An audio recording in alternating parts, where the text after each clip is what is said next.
దర్శకుడుగా తన తొలి చిత్రం పవర్ పాంటిలో ఒక నడి వయస్కుడైన వ్యక్తి కథను ఎంతో హృద్యంగా చెప్పి మెప్పించాడు ధనుష్.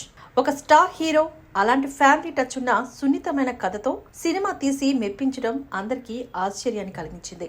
దర్శకుడిగా తన రెండో ప్రయత్నంలో అతను రూటు మార్చి ఒక యాక్షన్ కథను ఎంచుకోవడం, అందులో తనే హీరోగా నటించడంతో అభిమానులు ఎంతో ఊహించుకున్నారు. కానీ ఈసారి కథ కంటే కూడా హీరో ఎలివేషన్ల మీద అలాగే టేకింగ్ మీద దృష్టి పెట్టిన ధనుష్ పూర్తిగా దారి తప్పేశాడు. స్టైలిష్ టేకింగ్ పక్కన పెడితే రాయన్ ఒక సగటు మాఫియా సినిమా మాత్రమే.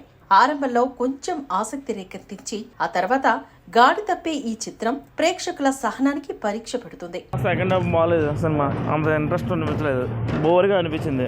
ఫస్ట్ హాఫ్ బాగానే ఉందండి, సెకండ్ హాఫ్ యావరేజ్ అండి. అంటే వాళ్ళ బ్రదర్స్ చచ్చిపోతారు కదా, అదొకటే కొంచెం మైనస్ అనిపించింది. పర్వాలేదండి, ఓవరాల్గా సినిమా పర్వాలేదు, యావరేజ్. హీరో ఒక మామూలు వ్యక్తిలా బతుకుతూ ఉంటాడు. అతడికి గొడవలంటే భయం. తన కుటుంబ సభ్యులు గొడవలకు వెళ్తున్నా వారిస్తాడు. అలాంటి వాడు ఓ సిచ్యువేషన్ వచ్చినప్పుడు ఉగ్ర రూపం దాలుస్తాడు. దీంతో అతడి అసలు నేపథ్యం బయటకు వస్తుంది. సౌత్ ఇండియాలో భాష దగ్గర నుంచి మొదలు పెడితే ఈ లైన్ లో ఎన్ని సినిమాలు వచ్చాయో లెక్కే లేదు. రాయన్ కూడా ఇదే స్టైల్లో సాగే సినిమానే.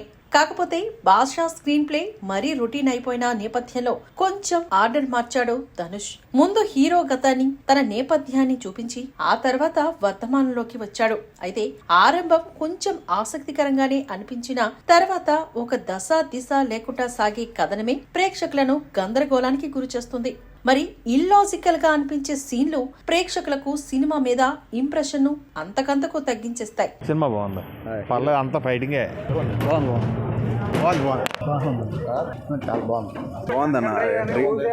అతను ఫస్ట్ డైరెక్షన్ చాలా బాగుంది. సందీప్ కిషన్ బాగా యాక్షన్ చేశాడు, కానీ అతనే మైనస్. టేకింగ్ బాగుంటే ఎలివేషన్ పండితే సరిపోతుందా? లాజిక్ అనేది కూడా ముఖ్యం కదా.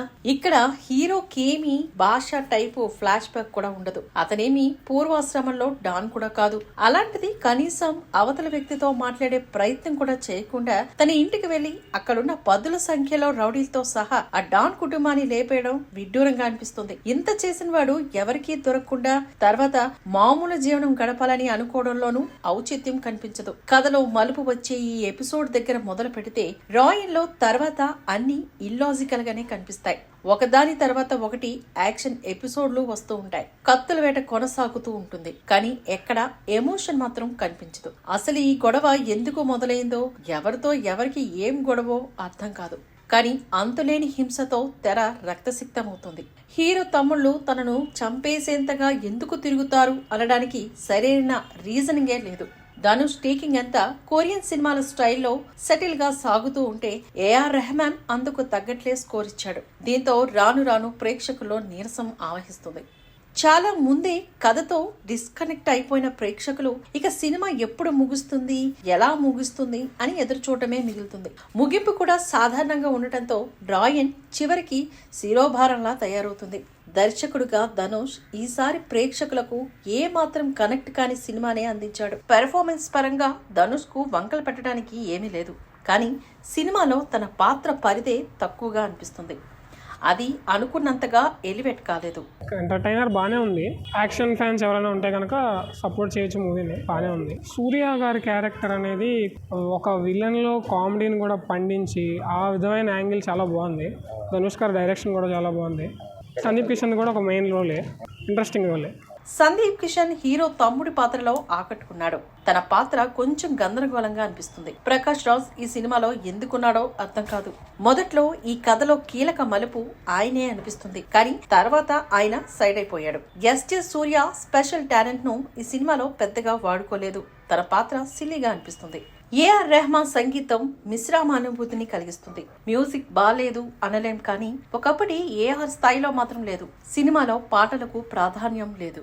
ఉన్న 1-2 పాటలు సోసోగా అనిపిస్తాయి. నేపథ్య సంగీతం సినిమాకు తగ్గట్లే సాగింది. కొన్ని చోట్ల స్కోర్ గొప్పగా అనిపిస్తుంది, కానీ సన్నివేశాల్లో నీరసం వల్ల ఆర్ఆర్ను అంతగా ఎంజాయ్ చేయలేం. ఓం ప్రకాష్ ఛాయాగ్రహణం చాలా బాగుంది. సినిమాను చాలా స్టైలిష్ గా తీశారు. సినిమా అంతటా ఒక మూడ్ కనిపించేలా విజువల్స్ సాగుతాయి. సన్ పిక్చర్స్ వాళ్ళ నిర్మాణ విలువలకు ఠోకా లేదు. కానీ రైటర్ కమ్ డైరెక్టర్ ధనుషే తీవ్రంగా నిరాశపరిచాడు. అతను ఎంచుకున్న కథలోని ఏ కొత్తదనం, విశేషము లేదు.